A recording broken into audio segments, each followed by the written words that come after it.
نحمدہ ونصلی علی رسولہ الکریم۔ تو آپ لوگوں کی پسندیدگی کو دیکھتے ہوئے آج پھر ہم لے کر آئے ہیں اولیاء دین سے اس ولی اللہ کا بیان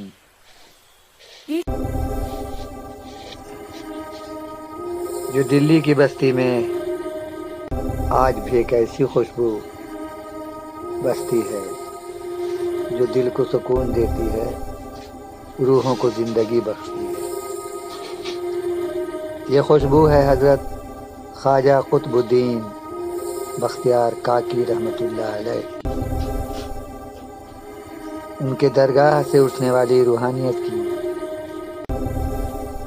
ان کا اصل نام قطب الدین بختیار اور لقب کاکی تھا۔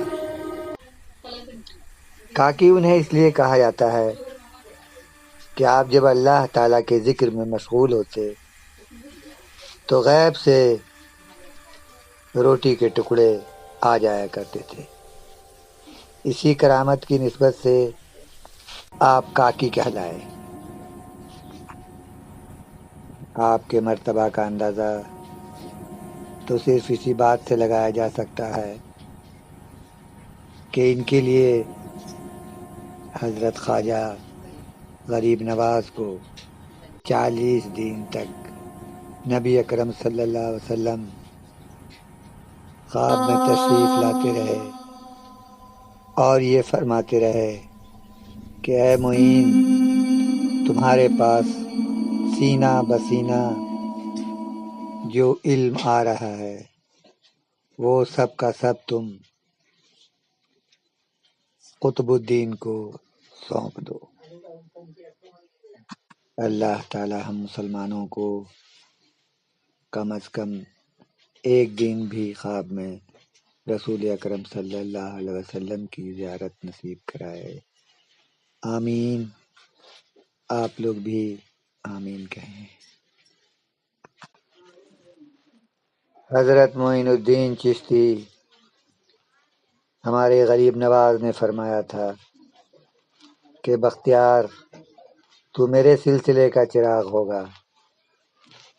دہلی میں اللہ تعالیٰ کی محبت کی شمع تو ہی روشن کرے گا۔ اسی حکم پر آپ دہلی تشریف لائے۔ جب ان کی عمر لگ بھگ 4 سال کی تھی تو ان کی والدہ محترمہ نے اپنے ایک خادم کے ساتھ کچھ مٹھائی اور کچھ نقد رقم دے کر محلہ کے ایک مکتب میں تعلیم کے لیے بھیجا۔ راستے میں ایک بزرگ مل گئے۔ انہوں نے خادم سے دریافت کیا کہ اس نیک بخت بچہ کو کہاں لے جا رہے ہو؟ خادم نے جواب دیا، مکتب میں لے کر جا رہا ہوں۔ فرمایا، اس بچہ کو مولانا ابو حفص رحمۃ اللہ علیہ کے پاس لے جانا، وہ بڑے عالم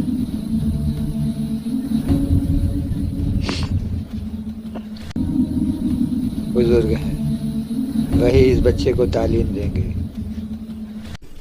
اور خود بھی ان کے ساتھ ساتھ چلنے لگے۔ اور مولانا ابو حفص رحمۃ اللہ علیہ کے پاس پہنچ کر فرمایا کہ اس بچہ کو اچھی طرح تعلیم دینا، اس سے بڑے بڑے کام لینے ہیں۔ انہیں یہ سمجھا کر وہ بزرگ رخصت ہو گئے۔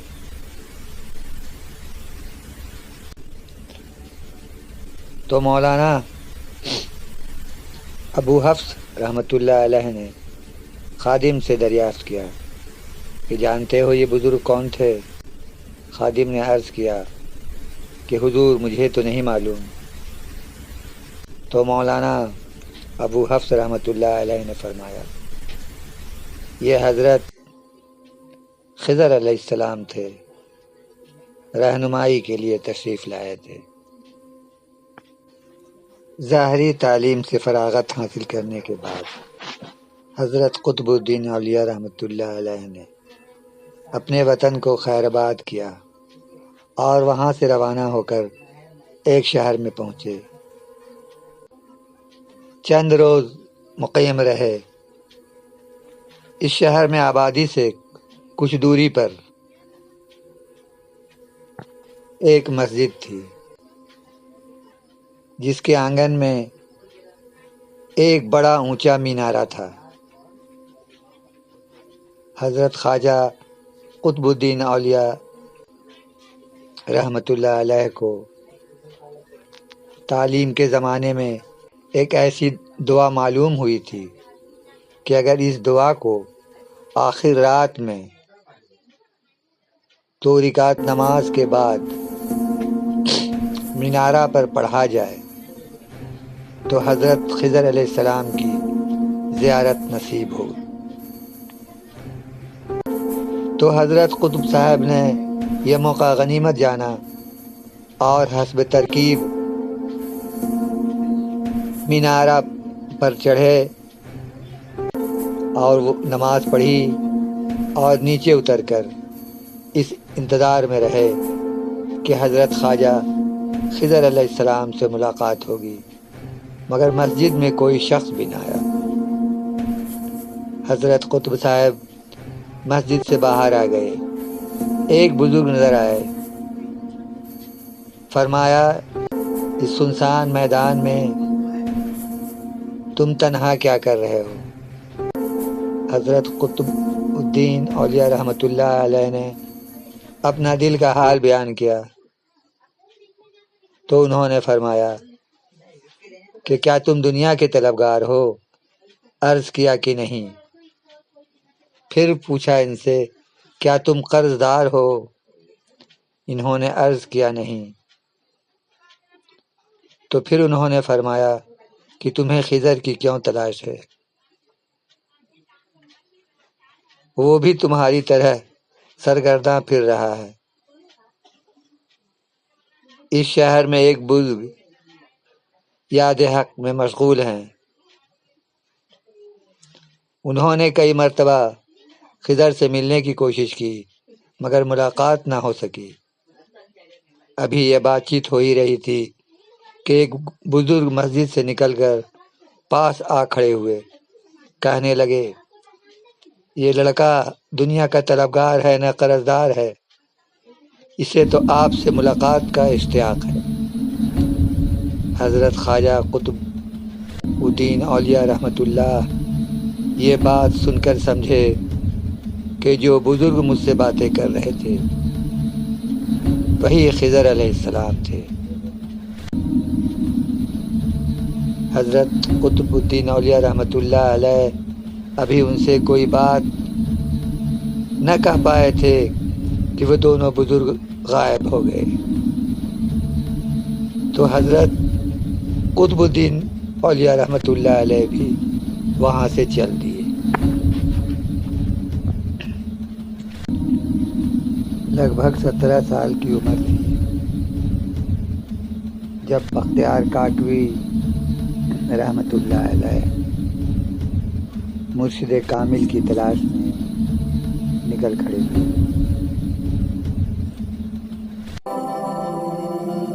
اسی تلاش میں بغداد شریف پہنچے۔ وہاں امام ابو اللیث سمرقندی کی مسجد میں سلطان المشائخ حضرت غریب نواز کی دولت پابوسی نصیب ہوئی۔ دیکھتے ہی ان کے دل میں عقیدت پیدا ہو گئی۔ ادھر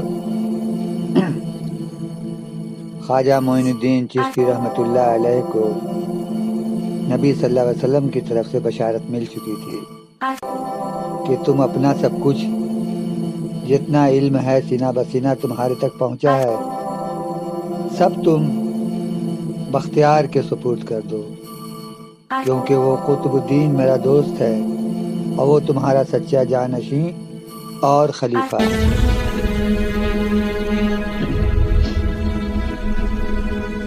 تو خواجہ غریب نواز کو دیکھتے ہی حضرت بختیار کاکڑی رحمۃ اللہ علیہ کے دل میں جو عقیدت پیدا ہوئی، اسی وقت بیت کے شرف سے مشرف ہو گئے۔ حضرت ناصر اصفیہ نے 4 ترکی کلاه ان کے سر پر رکھی۔ یہ 4 کونے والی ایک تک، یہ 4 روحانی مرتبے کی علامت ہوتی ہے۔ شریعت، دین کے ظاہری احکام، طریقت، روحانی راہ، حقیقت، باطنی معرفت اور معرفت جو قرب الہی کا مقام ہے۔ پیر دستگیر کی نظر عنایت سے حضرت قطب الدین اولیاء رحمۃ اللہ علیہ چند دنوں میں ہی درجہ کمال کو پہنچ گئے، تو غریب نواز نے خرقہ خلافت عطا فرما دیا۔ حضرت خواجہ قطب صاحب نے تھوڑے ہی عرصے میں پیر روشن ضمیر کی مخصوص تربیت سے سلوک کے درجات طے کر لیے۔ اس وقت حضرت قطب صاحب کی عمر 17 سال تھی، داڑھی تک نہیں نکلی تھی کہ خواجہ قطب صاحب نے خلافت حاصل کر کے خرقہ زیب تن فرمایا۔ کچھ دنوں کے بعد حضرت قطب صاحب کو معلوم ہوا کہ پیر دستگیر حضرت خواجہ غریب نواز ہندوستان تشریف لے گئے ہیں، تو حضرت بختیار کاکڑی رحمۃ اللہ علیہ بھی ہندوستان روانہ ہو گئے۔ ہندوستان پہنچ کر ملتان میں قیام کیا اور شیخ الاسلام حضرت شیخ بہاؤالدین زکریا رحمۃ اللہ علیہ کی زیارت سے شرف اندوز ہوئے۔ حضرت شیخ الاسلام حضرت زکریا ملتانی رحمۃ اللہ علیہ کو جب حضرت بختیار کاکڑی رحمۃ اللہ علیہ کے تشریف آوری کی اطلاع ملی تو خود بنفس نفیس حضرت قطب صاحب کے استقبال کے لیے تشریف لے گئے تھے اور نہایت تعظیم و تکریم کے ساتھ ان کو اپنی خانقاہ میں ٹھہرایا تھا اور دعوتیں کی تھی۔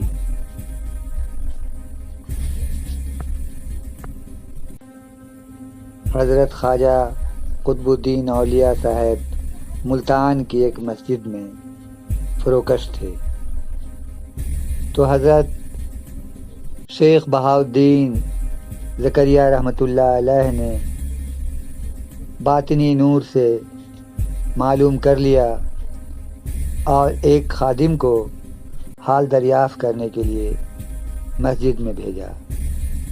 جس وقت وہ خادم آپ کی خدمت اقدس میں پہنچا، اس وقت حضرت قطب اولیاء رحمۃ اللہ علیہ وضو کر رہے تھے۔ داڑھی مبارک سے جو پانی کے قطرات ٹپکتے تھے اس کو فرشتے نور کی طبق میں رکھ کر آسمان پر لے جا رہے تھے۔ وہ خادم بھی اہل نظر اور صاحب باطن تھا۔ خادم نے یہ حال دیکھ کر اپنا مشاہدہ حضرت شیخ کے گوشے گزار کیا۔ حضرت شیخ پالکی کے اپنے ہمراہ لے کر اس مسجد میں تشریف لائے جہاں حضرت قطب صاحب اقامت گزین تھے۔ حضرت قطب الدین اولیاء رحمۃ اللہ علیہ کو پالکی میں سوار کر کر اپنی خانقاہ میں بسط عزت و احترام لے آئے اور خوب خاطر مدارت کی۔ سفر جاری ہے، آگے کے واقعات اور حالات اگر آپ لوگوں کی پسندیدگی قائم رہی تو انشاءاللہ اگلے مرحلے میں اسے سلسلہ وار پیش کرتے رہیں گے تاکہ سننے والوں کے روح میں تازگی پہنچے اور ایمان کو تقویت ملے۔ تو پھر ملیں گے، تب تک کے لیے اللہ حافظ کہنے کے پہلے ایک بات گوشے گزار کر دیں۔ لوگ کہتے ہیں وہی اجمیر آتے ہیں جنہیں خواجہ بلاتے ہیں، تو بعض روایت میں یہ بھی ہے کہ جو کسی سبب سے اجمیر شریف نہ جا سکیں وہ حضرت قطب الدین اولیاء رحمۃ اللہ علیہ کے دربار میں حاضری دے کر بھی اپنے دل و دماغ میں نور باطنی اور خیر و برکت حاصل کر سکتے ہیں۔ تو اب کہتے ہیں اللہ حافظ۔